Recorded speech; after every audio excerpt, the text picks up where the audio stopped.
রাষ্ট্রীয় কাঠামোগত ইসলাম বিদ্বেষ, এটা এই পয়েন্ট থেকে এসেছে, আগের পয়েন্ট থেকে এসেছে।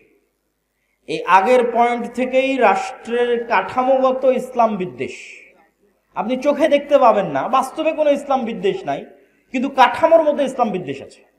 যেমন আপনি কোথাও গিয়ে বলেন যে আমি দাড়ি রাখবো, পুলিশে জব করে বলেন দাড়ি রাখবো, আর্মিতে জব করে বলেন দাড়ি রাখবো, পারবেন না, কষ্ট হবে, চিহ্নিত হবেন, চাকরি থেকে বাদ পড়ে যাবেন। তথা এমন ভাবে ইসলাম বিদ্বেষকে সেট আপ করা আছে কাঠামোর মধ্যে যে আপনি শক্তভাবে কঠোরভাবে দিনকে অনুসরণ করবেন সেটির সুযোগ নাই।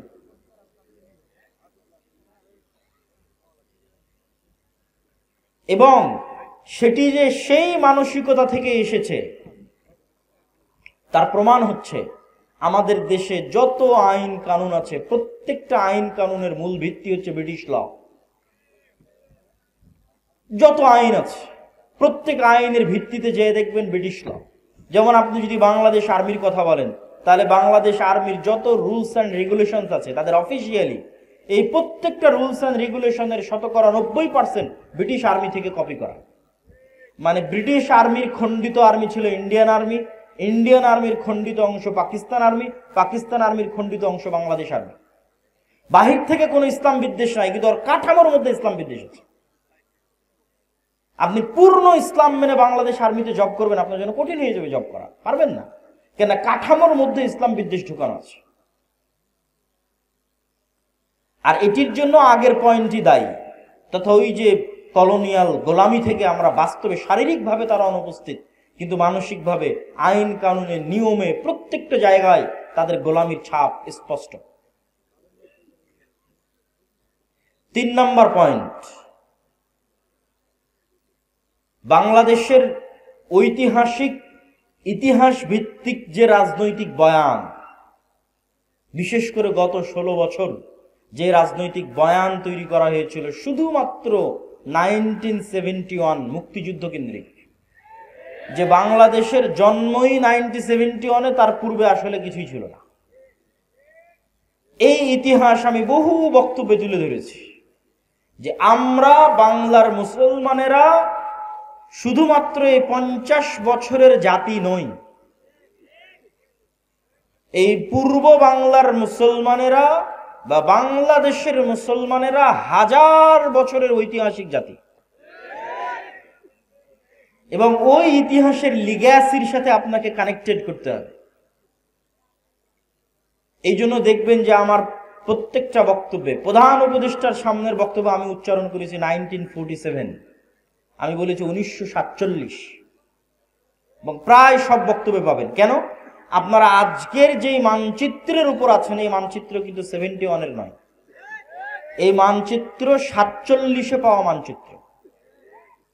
তাহলে মানচিত্রের ইতিহাসকে যদি আপনি অস্বীকার করেন, মানচিত্রের অস্তিত্বকে অস্বীকার করে বসবেন, তাহলে মানচিত্রের ইতিহাসকে অস্বীকার করা, মানচিত্রের অস্তিত্বকে অস্বীকার করা, তাহলে অবশ্যই এই মানচিত্রের ইতিহাসকে আপনাকে স্বীকৃতি দিতে হবে। 47-এর ইতিহাস কিসের ইতিহাস? 190 বছর ব্রিটিশ বিরোধী জিহাদের ইতিহাস, 190 বছর। 1757 সালের 23শে জুন পলাশির আম্রকানন মুর্শিদাবাদে এই বাংলার যে পতন হলো ব্রিটিশদের কাছে, 1757 থেকে 1947, এই দীর্ঘ সময়ের ইতিহাসকে আপনি বাদ দিতে পারেন না। হাজী শরীয়তুল্লাহ মীর নেসার আলী তিতুমির, আপনাদের বগুড়ার গাবতলীয়, তো গাবতলীর সন্ধ্যাবাড়িও ছিল জিহাদের কেন্দ্র, ব্রিটিশ বিরোধী জিহাদের কেন্দ্র। তাহলে আপনি যদি গাবতলীর মানুষ যদি বলে আমার 1971-এ জন্ম, তাহলে এটা মিথ্যা কথা। তাহলে ওই গাবতলীর সন্ধ্যাবাড়ির আপনাদেরই বাপ দাদা আজ থেকে 200 বছর আগে ব্রিটিশদের বিরুদ্ধে জিহাদ করেছে, ওটাকে আপনি বহন করবেন না? ওটাকে আপনি রক্ষা করবেন না? নিজের মধ্যে ধারণ করবেন না? অবশ্যই ধারণ করতে হবে, নাহলে আপনি জাতি হিসেবে মানসিকভাবে ঐতিহাসিকভাবে রাজনৈতিক বয়ানে গোলাম হয়ে যাবে। এবার ওই 1757 23শে জুনের আগের যে ইতিহাস, তার আগের স্বাধীন সুলতানি শাসন আমলের বাংলাদেশ, মুঘলদের আগের অংশ হচ্ছে স্বাধীন সুলতানি শাসন আমল। স্বাধীন সুলতানি শাসন আমল কোনটা? যেই সময় রাজধানী ছিল মুর্শিদাবাদ, মালদা, রাজশাহী, চাঁপানবাবগঞ্জ, গৌড়, তৎকালীন ভাষায় বলা হয়েছে গৌড়। এই জন্য সব পুরাতন মসজিদ দেখবেন ওই বেল্টে প্রচুর পরিমাণে আছে। সোনা মসজিদ আছে, বাঘা মসজিদ আছে, কুসুম্বা মসজিদ আছে, আরো কত অসংখ্য পুরাতন মসজিদ আছে 500 বছর আগের। ওই অঞ্চলগুলো ঘুরতে গেলে দেখতে পাবেন। আর বাংলাদেশ বর্ডার ক্রস করে মালদার গৌড় রোডে প্রবেশ করলে তো আরো শত শত মসজিদ আছে, ছোট আদিনা বড় আদিনা, এগুলো সব ওই সময়কার রাজধানী। আর মুঘলদের রাজধানী হচ্ছে ঢাকা। তাহলে এই দীর্ঘ হাজার বছরের ইতিহাসকে যদি বাদ দেন, জাতি হিসেবে আপনি মৃত্যুবরণ করলেন। আর 1971 বা 1947 এর পরে বাংলাদেশের মানুষকে বারবার বিভক্ত করার চেষ্টা করা হয়েছে। বাংলাদেশের মানুষকে কি দিয়ে বিভক্ত করা হয়েছে? তিনটা পরিভাষা দিয়ে বাংলাদেশের মানুষকে বিভক্ত করা হয়েছে রাজনৈতিকভাবে। এই রাজনৈতিক বিভক্তি থেকে বের হয়ে আসতে হবে। অন্য আর যে কোনো বিষয়ে রাজনীতি চলতে পারে, কিন্তু এই বিষয়গুলো নিয়ে রাজনীতি করতে দেওয়া যাবে না। এটা যে রাজনৈতিক সচেতনতা। 47-এ দেশ স্বাধীন হওয়ার পর বাঙালি জাতীয়তাবাদের নামে বাংলাদেশের মানুষের মধ্যে বিভেদ তৈরি করা হয়েছে। বলে যে আরে তুমি পরে মুসলিম, আগে বাঙালি। বাঙালি জাতীয়তাবাদকে মহান করা, বাঙালি জাতীয়তাবাদকে মহান করতে গিয়ে পহেলা বৈশাখের কালচার থেকে শুরু করে যত বাঙালি কালচার আছে সেই কালচারগুলোকে মহান করে যে না আমি বাঙালি। আর এই বাঙালি জাতীয়তাবাদকে ইসলামের বিরুদ্ধে দাঁড় করানো। কিন্তু তারা ভুলে যায় যে বাঙালি জাতীয়তাবাদের নামেই 1905 সালে হওয়া বঙ্গভঙ্গ 1911-তে ব্রিটিশ সরকারকে রদ করতে বাধ্য করে কলকাতার দাদাবাবুরা। আর 1911-তে বঙ্গভঙ্গ রদ হয়ে যাওয়ার কারণে 1947 পর্যন্ত এই পূর্ববঙ্গে না কোনো কলকারখানা, না কোনো ব্যবসায়িক প্রতিষ্ঠান, না কোনো স্কুল কলেজ, না কোনো বিশ্ববিদ্যালয় কিছুই প্রতিষ্ঠিত হয়নি। মানে আপনাদের টাকায়, আপনাদের বাপদাদাদের টাকায় যা কিছু গড়ে উঠেছে সব কলকাতাতে গড়ে উঠেছে। তাহলে পূর্ববঙ্গের মুসলমানেরা যে বৈষম্যের শিকার হলো, সেটা তো তোমার বাঙালি জাতীয়তাবাদের নামেই সেই বৈষম্যের শিকার হলো। আবার সেই বাঙালি জাতীয়তাবাদকে উজ্জীবিত করে বাংলাদেশের মুসলমানদের মধ্যে বিভেদ তৈরি করা, এটা হচ্ছে আমাদের পার্শ্ববর্তী দেশ থেকে পরিচালিত বাংলাদেশের মধ্যে পার্থক্য তৈরি করার রাজনৈতিক বয়ান। আর একটা পার্থক্য তৈরি করা রাজনৈতিক বয়ান কি? 1971-এর পরে যে অমুক মুক্তিযোদ্ধা, অমুক রাজাকার, এটা হচ্ছে দেশকে ভাগ করে দেওয়া, দেশের জনগণকে ভাগ করে দেওয়া। পৃথিবীর কোন উন্নত দেশে আপনি এইভাবে দেশের নাগরিকদের মধ্যে বিভেদ তৈরি করা দেখতে পাবেন না। স্বয়ং আমাদের নবী মুহাম্মদ সাল্লাল্লাহু আলাইহি ওয়াসাল্লাম মক্কা বিজয়ের পরেও এরকম বিভেদ তৈরি হতে দেননি। একটা ছোট্ট ঘটনা বলি। মক্কা বিজয়ের পর একটা যুদ্ধ হয়েছিল, হুনাইনের যুদ্ধ। হুনাইনের যুদ্ধের সব গনিমতের মাল আল্লাহর নবী মক্কার নবমুসলিমদের মধ্যে বন্টন করে দিয়েছেন। যারা মক্কার এতদিন কাফের ছিল, মুশরিক ছিল, আল্লাহর নবীর বিরুদ্ধে বদরে যুদ্ধ করেছে, উহুদে যুদ্ধ করেছে, খন্দকে যুদ্ধ করেছে, তাদের মধ্যে তারা আজ মক্কা বিজয়ের সময় মুসলমান হয়ে গেছে, তাদের মধ্যে আল্লাহর নবী হুনাইনের সকল সম্পদ বন্টন করে দিলেন। তো শয়তান ওয়াসওয়াসা দিল মদিনায় চলে যাওয়া মুহাজির আর আনসারদের মধ্যে, ইসলামের জন্য জীবন দিলাম আমরা, যুদ্ধ করলাম আমরা। মানে আপনাদের পরিভাষায় যদি বলি যে আমরা হচ্ছে মুক্তিযোদ্ধা আর সব টাকা পয়সা নিয়ে চলে গেল রাজাকাররা, ওই সময়ের পরিভাষাটা যদি বুঝতে চান যে আমরা মুহাজির এবং আমরা আনসার, আমরা ইসলামের জন্য সকল কিছু করলাম, অথচ আজ হুনাইনের যুদ্ধের সকল গনিমতের মাল আল্লাহর নবী মক্কার এই কাল পরশু যারা মুসলমান হলো মক্কা বিজয়ের সময় তাদের মধ্যে দিয়ে দিলেন। এই কানা ঘুষা কিন্তু আল্লাহর নবীর কান পর্যন্ত চলে গেল। কিন্তু রাসূল সাল্লাল্লাহু আলাইহি ওয়াসাল্লাম এই বিভেদ রাখতে দেননি, কেন তিনি জানেন যে এই বিভেদ এই ভবিষ্যৎ ইসলামী রাষ্ট্রকে ক্ষতিগ্রস্ত করবে। তখন তিনি কি বললেন? তিনি বক্তব্যে দাঁড়িয়ে বললেন, এই মদিনার মুহাজিরেরা, মদিনার আনসারেরা, লম্বা ঘটনা, হে মদিনার মুহাজিরেরা, হে মদিনার আনসারেরা, আজকে হুনাইনের সকল গনিমতের মাল নিয়ে চলে যাবে মক্কার নবমুসলিমেরা, আর মুহাম্মদ সাল্লাল্লাহু আলাইহি ওয়াসাল্লাম নিজে তোমাদের সাথে মদিনায় ফিরে যাবে, অথচ আমার বাপদাদার বাড়ি মক্কায়। আল্লাহু আকবার। তোমরা কোনটা চাও? মুহাম্মদ সাল্লাল্লাহু আলাইহি ওয়াসাল্লাম তোমাদের সাথে সশরীরে মদিনায় ফিরে যাক? সাহাবীরা আবেগতাড়িত হয়ে গেলেন। তো আল্লাহর নবী এই বিভেদকে স্থায়ী করতে দেননি। এবং দেখেন মুহাম্মদ সাল্লাল্লাহু আলাইহি ওয়াসাল্লাম মক্কা বিজয়ের পরও মদিনায় থেকে গেছে। এখন তো মক্কা বিজয় হয়েছে, ওনার শৈশবের স্মৃতি বিজড়িত শহর মক্কা, কৈশোরের স্মৃতি বিজড়িত শহর মক্কা, যৌবনের স্মৃতি বিজড়িত শহর মক্কা। এখন তো মক্কা বিজয় হয়ে গেছে, তার অধীনস্থ তিনি মদিনা ছেড়ে দিয়ে মক্কা আসতে পারেন। কিন্তু তিনি বললেন মুহাম্মদ সাল্লাল্লাহু আলাইহি ওয়াসাল্লাম নিজে ফিরে যাবে মদিনায়, আবার ধন সম্পদ দিয়ে দিলেন নবমুসলিমদের, তিনি ঐক্যটা রক্ষা করলেন। এই জন্য এই ধরনের বিভেদ, এই দুটো বিভেদ, বাঙালি জাতীয়তাবাদের মাধ্যমে মুসলমানদের মধ্যে বিভেদ তৈরি করা বাংলাদেশের মুসলমানদের মধ্যে, এবং 1971-এর চেতনাকে বিক্রি করে বিভেদ তৈরি করা, যা গত 15-16 বছর ছিল, ভবিষ্যতে আর কাউকে কোনোদিন করতে দেওয়া যাবে না। এবার আরো সামনের দিকে চলে আসি। রাষ্ট্রে ইসলাম প্রতিষ্ঠা করতে বাধা কি? রাষ্ট্রে ইসলাম প্রতিষ্ঠা করতে চতুর্থ বাধা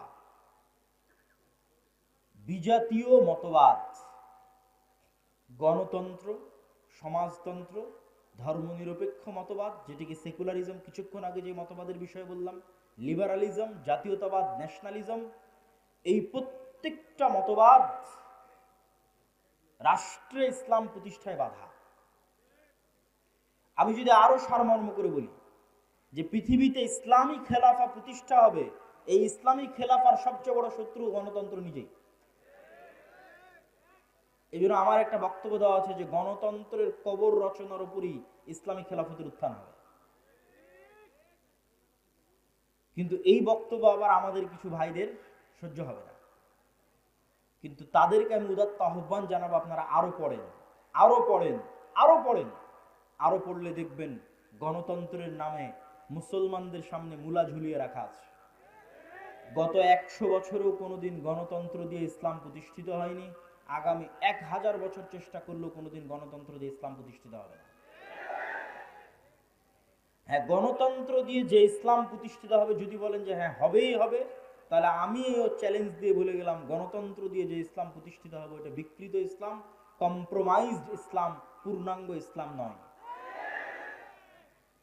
যে ইসলামের মধ্যে শিরক মিশ্রিত থাকবে, যে ইসলামের মধ্যে ইসলামের সকল বিধিবিধান উপস্থিত থাকবে না, পূর্ণাঙ্গ রূপে উপস্থিত থাকবে না। তাহলে আপনি যেহেতু বলতেছেন এগুলোর মাধ্যমে প্রতিষ্ঠিত হবে না, তো হবে কিসের মাধ্যমে? যেটির মাধ্যমে প্রতিষ্ঠিত হবে, আজকে আপনাদের সামনে 2টি বা 3টি উপায় বলবো, যা প্রায় এই পরের পয়েন্টগুলো প্রায় সব বক্তব্যে আমার বলা আছে এবং আপনাদেরও শোনা উচিত। এক, ইসলামী খেলাফা বা ইসলামী রাষ্ট্র বলতে কি বুঝায় এটা পরিষ্কার থাকতে হবে। ইসলামী খেলাফা বা ইসলামী রাষ্ট্র মানে আজকে এখানে আপনাদের সবাইকে জোরপূর্বক আমি সালাত আদায় করিয়ে দিলাম, জোরপূর্বক আপনাদের মহিলাদের মা বোনদের পর্দা করিয়ে দিলাম, বিষয়টি এমন নয়।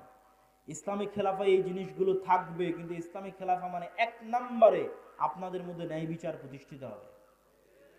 ঈসা আলাইহিস সালাতু ওয়াস সালামের কথা আল্লাহর নবী বলেছেন, তিনি পৃথিবীতে হাকামান মুকসিতা, ন্যায় বিচারক, শাসক হবেন। আর আল্লাহ হচ্ছেন সবচেয়ে বড় ন্যায় বিচারক।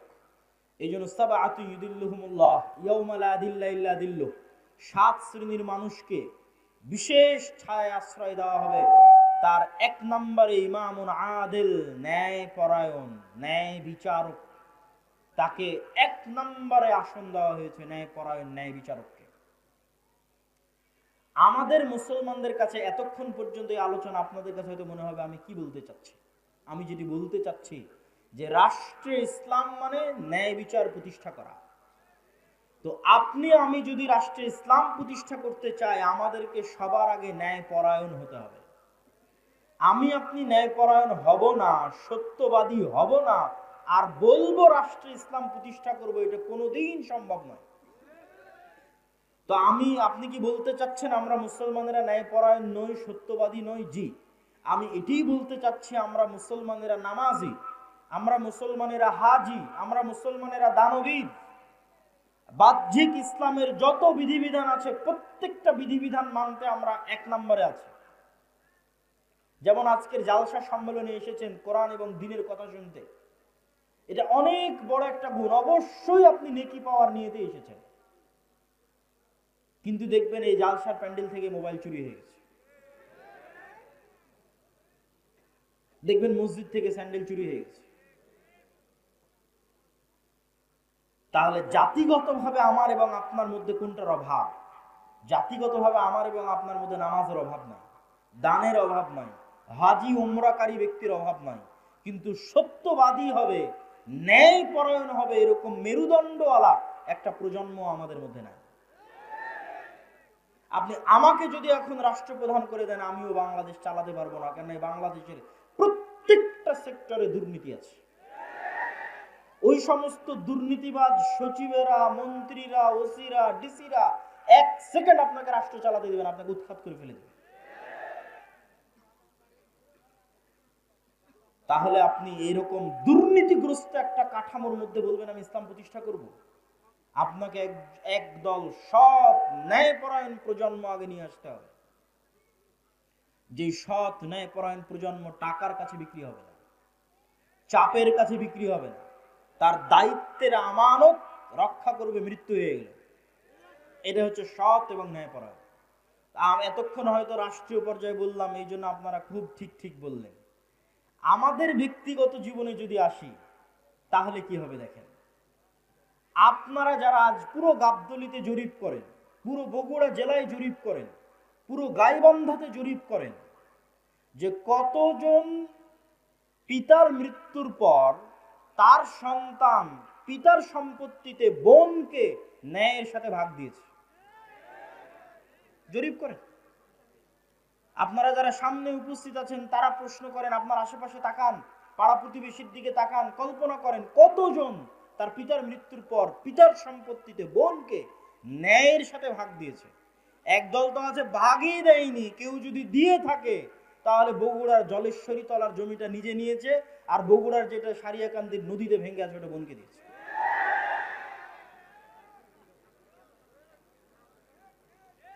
তাহলে আপনি ন্যায়পরায়ণ নন, সত্যবাদী নন, কিন্তু আপনি নামাজি, আপনি হাজি, আপনি উমরাকারী, আপনি দানবীর। তাহলে আপনাকে দিয়ে কখনোই আল্লাহ সুবহানাহু ওয়া তাআলা রাষ্ট্রে ইসলাম প্রতিষ্ঠা করবেন না, কেননা আপনি রাষ্ট্রে ইসলাম প্রতিষ্ঠার যোগ্য নন। রাষ্ট্রে ইসলাম প্রতিষ্ঠা করার এক নাম্বার শর্তই হচ্ছে আপনাকে ন্যায়পরায়ণ হতে হবে। ন্যায়পরায়ণ না হলে আপনি রাষ্ট্রে ইসলাম প্রতিষ্ঠার যোগ্য নন। কেন? আপনি রাষ্ট্র নেতা হওয়ার যোগ্য নন, দলের নেতা, দেশের নেতা, সমাজের নেতা, কোনো কিছুর নেতা হওয়ার যোগ্য নন। আপনি কিসের যোগ্য? গোলাম হওয়ার যোগ্য। গোলামেরা মিথ্যা বলে, গোলামেরা অন্যায়পরায়ণ হয়। আপনি আরো জরিপ করেন, আপনাদের এই বগুড়া, গাবতলী, গাইবান্ধা অঞ্চলের কতজন মেয়ের বিবাহ যৌতুকের ভিত্তিতে হচ্ছে, আর কতজন মেয়ের বিবাহ যৌতুক ছাড়া হচ্ছে, জরিপ করেন। তাহলে যতগুলো মেয়ের বিবাহ যৌতুকের ভিত্তিতে হচ্ছে, আপনি কি বলেন এটা ন্যায় হচ্ছে না অন্যায় হচ্ছে? অন্যায় হচ্ছে। কিন্তু ওই যৌতুকের বিবাহে যতজন উপস্থিত হচ্ছে, হাজি, নামাজি, ওমরাকারী, দানবীর, হুজুর, কাজী, সবই তো আল্লাহওয়ালা। তাহলে এই সমস্ত আল্লাহওয়ালা হাজি, নামাজি, কাজী যে যৌতুকের ভিত্তিতে বিবাহ দিচ্ছে, উপস্থিত হচ্ছে, দাওয়াতে যাচ্ছে, তাদেরকে দিয়ে আল্লাহ সুবহানাহু ওয়া তাআলা কখনোই রাষ্ট্রে ইসলাম প্রতিষ্ঠা করাবেন না। কেননা সে অন্যায়পরায়ণ। সে যদি আজ যৌতুকের সাথে আপোষ করে, কাল রাষ্ট্র ক্ষমতায় গেলে ও সবচেয়ে বড় দুর্নীতিবাজ হবে। মানে আমাদের মধ্যে যতজন উপস্থিত আছে, যারা বোনকে পিতার সম্পত্তিতে ভাগ দেয়নি, যারা মেয়েকে বিবাহ করেছে যৌতুক এবং ডিমান্ডের ভিত্তিতে, এবং এই ধরনের মানুষের সাথে সম্পৃক্ত, অন্যায়ের সাথে জড়িত আছে, এরা যদি রাষ্ট্র ক্ষমতায় যায়, তো গত 16 বছর যা টাকা পাচার হয়েছে এরা তার চেয়ে বেশি করবে। গত 16 বছর যা দুর্নীতি হয়েছে, প্রত্যেকটা মুসলমান তার চেয়ে বেশি দুর্নীতি করবে।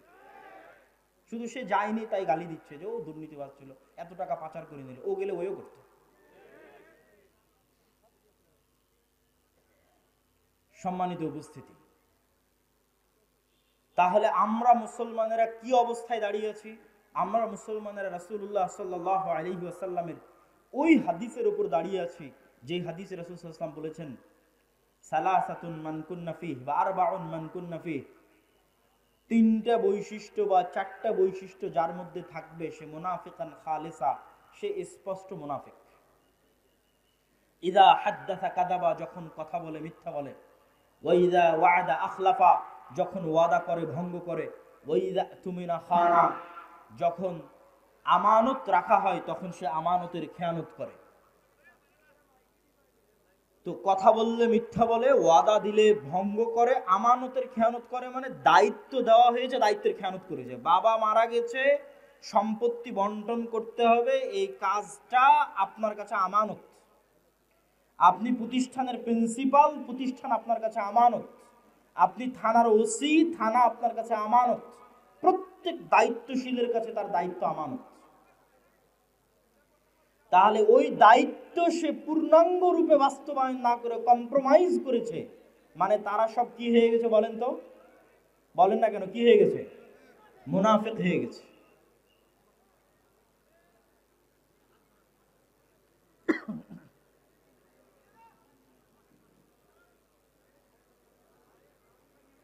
না মাইকের সমস্যা নেই, একটু থাম।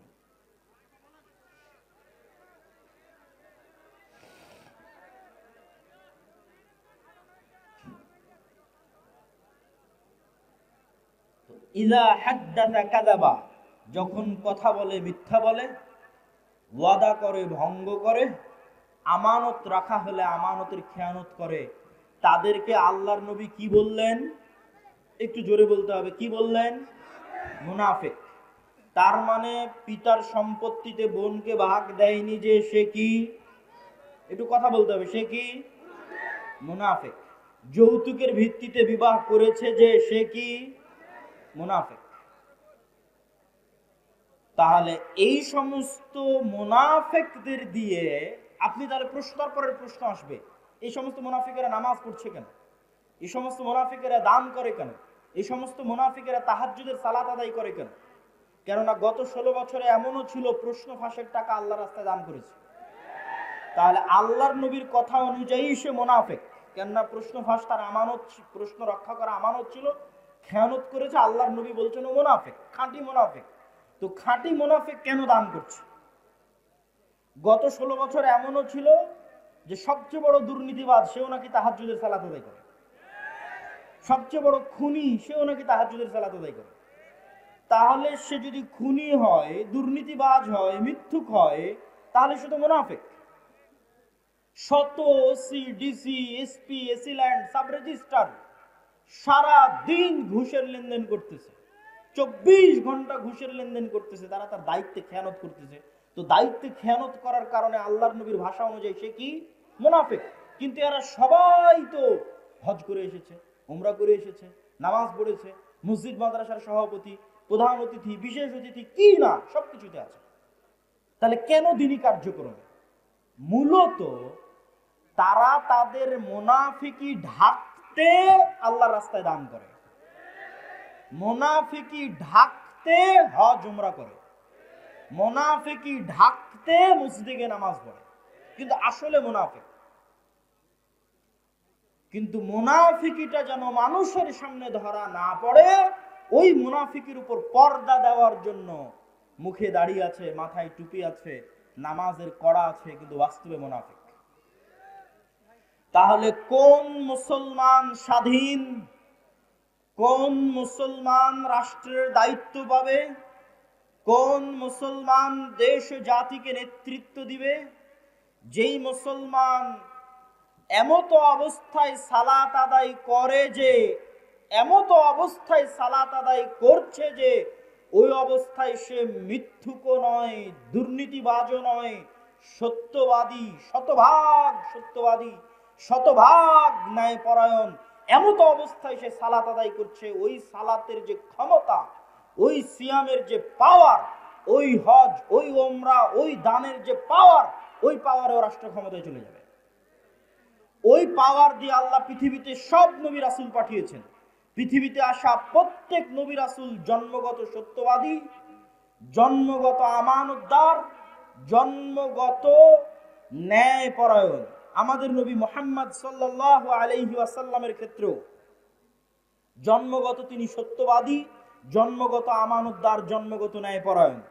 আবু বকর, ওমর, উসমান, আলী, এমনকি যে আবু সুফিয়ান রাদিয়াল্লাহু তাআলা আনহুর নাম আমরা শুনি, দীর্ঘদিন যাবৎ মক্কার কাফের কোরাইশ মুশরিকদের নেতৃত্ব দিয়েছেন। তিনিও বাদশাহ হিরাক্লিয়াসের দরবারে দাঁড়িয়ে মিথ্যা বলেননি। তখন কাফের ছিলেন, মিথ্যা বলেননি। কেননা মিথ্যা তাদের অস্তিত্বের মধ্যে ছিল না।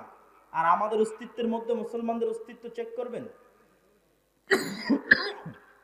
ইউরোপ আমেরিকায় যত মুসলমান গেছে তাদের অনেকেই, অধিকাংশই, সবাই নয়, যে দেখেন কোথাও না কোথাও মিথ্যা বলেছে। মিথ্যা বলে সরকারের কাছে অতিরিক্ত ফায়দা নিচ্ছে। মুসলমান কাফেরের কাছে অতিরিক্ত উপকার নিচ্ছে। মুসলমান ইহুদি খ্রিস্টানের কাছে অতিরিক্ত অর্থনৈতিক লাভ নিচ্ছে মিথ্যা বলে।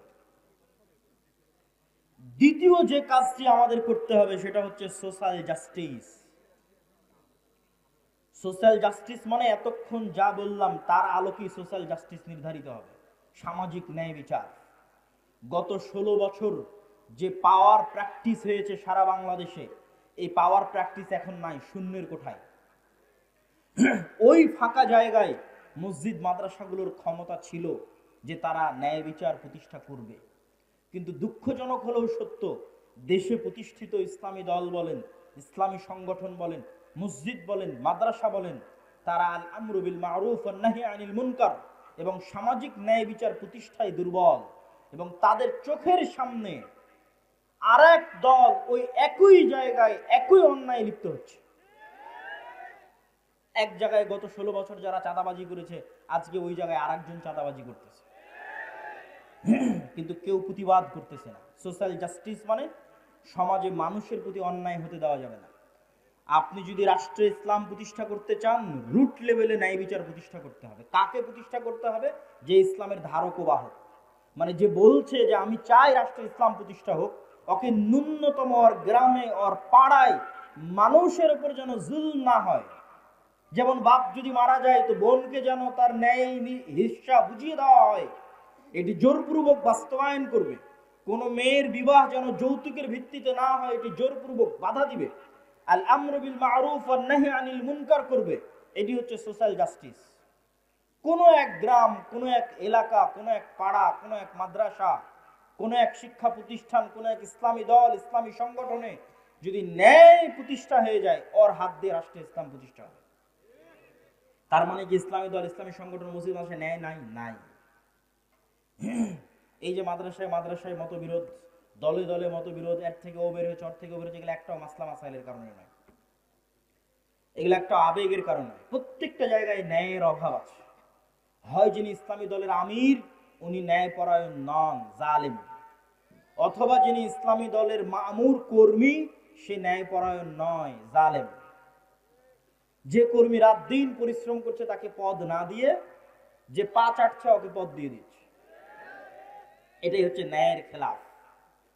ন্যায় নাই, ওর দ্বারা রাষ্ট্রে ইসলাম প্রতিষ্ঠা হবে না। ও তো দলের মধ্যে ইসলাম প্রতিষ্ঠা করতে পারে না।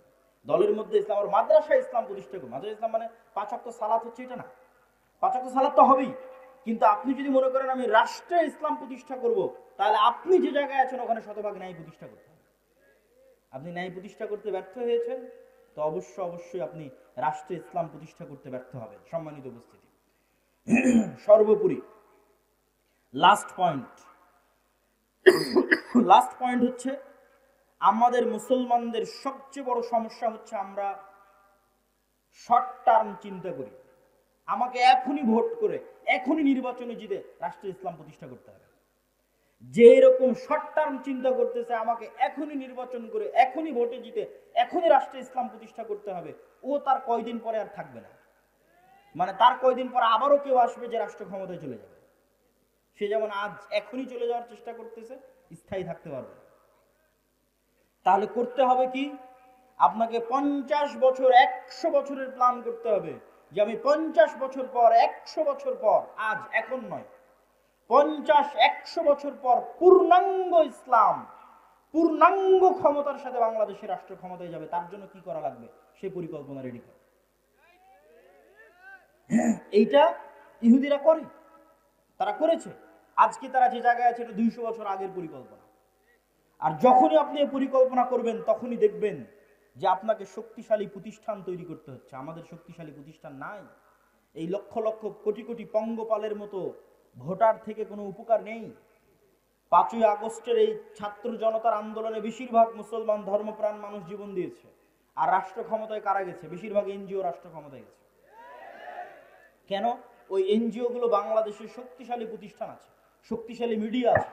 বাংলাদেশে আমাদের মুসলমানদের পঙ্গপালের মতো এরকম আমার এরকম হাজার হাজার দর্শক শ্রোতা ভক্ত আছে, কিন্তু আমার শক্তিশালী মিডিয়া নাই বাংলাদেশে। আমার বাংলাদেশের শক্তিশালী কোনো অর্থনৈতিক প্রতিষ্ঠান নাই, এরকম কোনো ইসলামী দলের নাই, কোনো ইসলামী সংগঠনের নাই।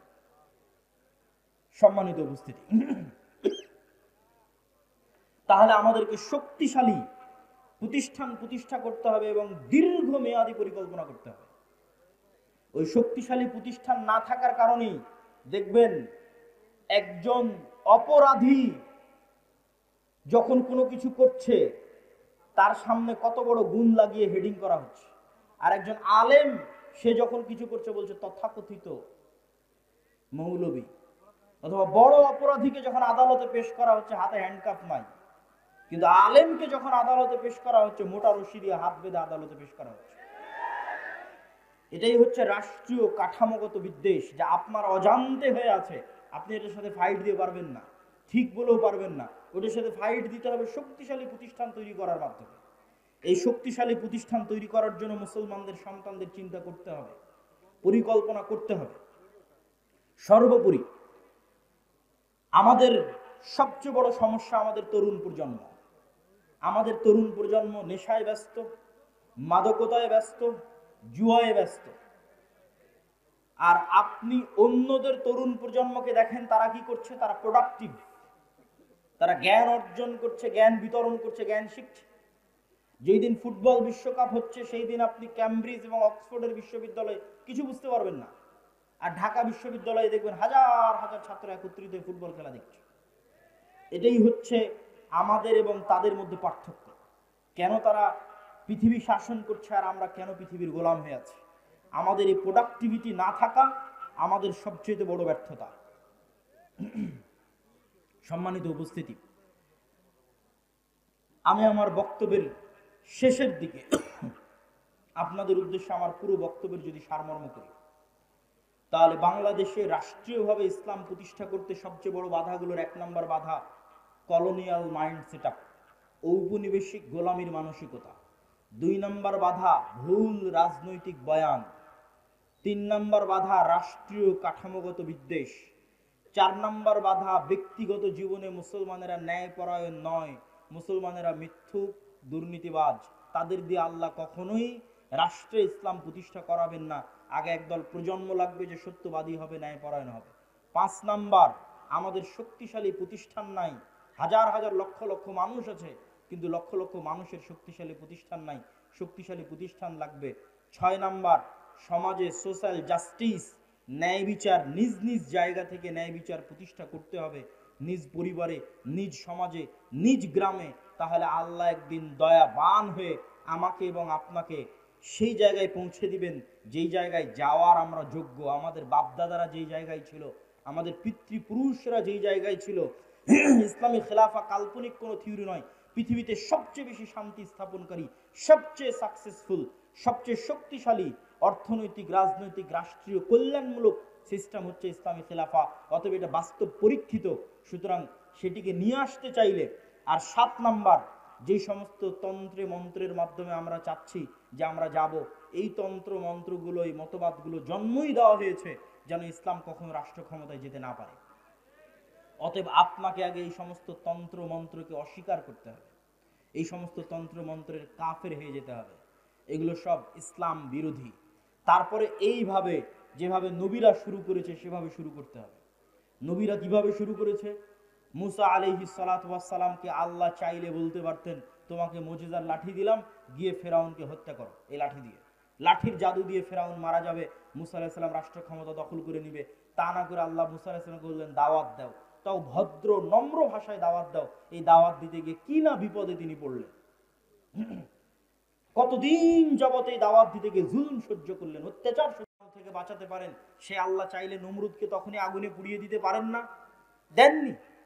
সেই নমরুদ কর্তৃক ইব্রাহিম আলাইহিস সালাম মাজলুম হলেন, জুলুম সহ্য করলেন, দাওয়াত দিলেন।